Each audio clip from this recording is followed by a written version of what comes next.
தொலைக்காட்சி நேயர்களுக்கு என்னுடைய அன்பு கலந்த வணக்கங்கள். மீண்டும் ஒரு கதை வழி அறமொழி நிகழ்ச்சியினூடாக நேயர்களாகிய உங்களை சந்திப்பதில் மிக்க மகிழ்ச்சி. ஒரு நிறுவனம், அந்த நிறுவனத்திலே பணியாற்றிய ஒரு பணியாளருக்கான மணி விழா. மணி விழா என்பது ஒரு 60 வயதை ஒரு மனிதன் அடையும் பொழுது அவனுக்கு எடுக்கப்படுகின்ற விழா. அரசு நிறுவனங்களை பொறுத்தவரையில் அந்த 60 வயதுடன் அவர் சேவையிலிருந்து ஓய்வு பெறவும் வேண்டும். அதன் பின்னர் அவர் அரச சேவையிலே பணியாற்ற முடியாது. எனவே அந்த நிறுவனத்தின் பணியாளர்கள் எல்லோரும் இணைந்து அந்த மணி விழாவை சிறப்பாக செய்வது வழக்கம். அது இலங்கையில் மாத்திரமல்ல, உலகமெங்கும் நடக்கின்ற ஒரு விடயம்தான். அவ்வாறாக ஒரு நிறுவனத்தினுடைய ஒரு பணியாளருக்கான மணி விழா ஏற்பாடுகள் செய்யப்படுகின்றன. இந்த மணி விழா என்று சொல்லும் பொழுது அங்கு பல்வேறு விதமான விடயங்களை நிறைவேற்ற வேண்டி இருக்கும். எனவே அந்த மணி விழா குழுவினர் ஒவ்வொரு விடயங்களையும் நிறைவேற்ற வேண்டிய ஒவ்வொரு விடயங்களையும் தனித்தனியாக இனங்கண்டு ஒவ்வொருவரிடம் அந்த பொறுப்புகளை வழங்குகிறார்கள். அவ்வாறாக இருக்கையிலே இந்த மணி விழாவை பொறுத்தவரை மணி விழாவுக்கான அழைப்பிதழ்கள் மிக அழகாக தயாரிக்கப்பட்டு மற்றவர்களுக்கு வழங்கப்பட வேண்டும். அவர் வழங்கப்பட்டால்தான் மற்றவர்கள் இந்த மணி விழா நடப்பதை தெரிந்து கொண்டு அங்கே சமூகம் தருவார்கள், பிரசன்னமாகுவார்கள்.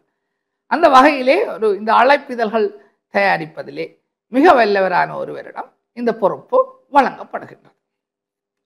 ஆனால் அந்த தடவை பார்த்து அந்த மனிதனுக்கு, அந்த அழைப்பிதழ்கள் தயாரிப்பதிலே வல்லவரான அந்த மனிதனுக்கு இந்த அழைப்பிதழ் தயாரிப்பதற்கு அதிக நேரத்தை ஒதுக்க முடியவில்லை. ஒவ்வொரு வேலை பழுக்களின் காரணமாக அவரால் அதிக நேரத்தை ஒதுக்க முடியவில்லை.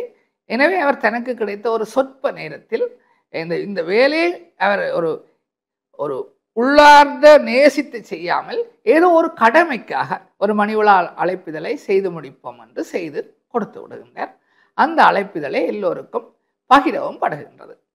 இப்பொழுது மணி விழா நடைபெறுவதற்கு முதல் நாள் எதிர்பாராத விதமாக 4-5 பணியாளர்கள் ஒரு இடத்திலே இருந்து பேசிக்கொண்டிருக்கிறார்கள்.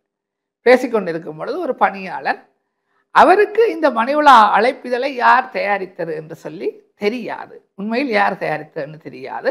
ஆனால் இந்த மணி விழா அழைப்பிதழ் அத்தனை தூரம் சிறப்பாக இல்லை என்பதிலே அவருக்கு ஒரு மன வருத்தம். அவர் பொதுவாக குறிப்பிடுகின்றார், இந்த மணி விழா அழைப்பிதழை இன்னும் சிறப்பாக செய்திருக்கலாம், யார் இதை தயாரித்தார்கள் என்று தெரியவில்லை. என்னை கேட்டிருந்தால் கூட நான் மிகச் சிறப்பாக இந்த அழைப்பிதழை தயாரித்து கொடுத்திருப்பேன் என்று சொல்கின்றார். உண்மையில் அவருக்கு இந்த மணி விழா அழைப்பிதழை யார் தயாரித்தது என்று தெரியவில்லை. ஆனால் பார்த்தாலே அந்த அழைப்பிதழின் தரம் குறைவாக இருப்பது தெரிகின்றது. அதனால் தான் அவ்வாறு குறிப்பிட்டேன். உடனே எதிரே இருந்த அந்த மணி விழா அழைப்பிதழை தயாரித்தவருக்கு அதை பொறுத்து கொள்ள முடியவில்லை. இந்த சொன்ன நபரின் மீது பல குற்றச்சாட்டுகளை வைக்கின்றார்.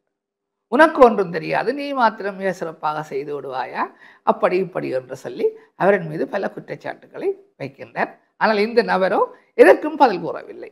ஏனென்று சொன்னால் இந்த மணி விழா அழைப்பிதழை யார் தயாரித்தது என்று அவருக்கு தெரியாது. உண்மையில் அந்த மணி விழா அழைப்பிதழ் மிக தரம் குறைவாக இருக்கின்றது, அதனைத்தான் அவர் குறிப்பிட்டார். ஆனால் அதை தயாரித்தவரால் அதை ஏற்றுக்கொள்ள முடியவில்லை. அவர் பல குற்றச்சாட்டுகளை முன்வைக்கின்றார். இவர் மௌனமாக அதை கேட்டுக்கொண்டிருக்கின்றார். இப்பொழுது இவர் அந்த இடத்தை விட்டு நகர்ந்து சென்ற பொழுது இத்தனையையும் பார்த்து கொண்டிருந்த இவரது நண்பன் இவரிடம் கேட்கின்றார், அவர் அத்தனை தூரம் உன்னை குறை கூறிய போதும் நீ ஏன் மௌனமாக இருந்தாய், எந்தவித பதிலையும் சொல்லவில்லை என்று. உடனே இவர் சிரித்துக் கொண்டே சொல்கின்றார், இந்த மணி விழா அழைப்பிதழை பார்க்கும் பொழுதே எல்லோருக்கும் தெரிகின்றது இது எனது தரம்.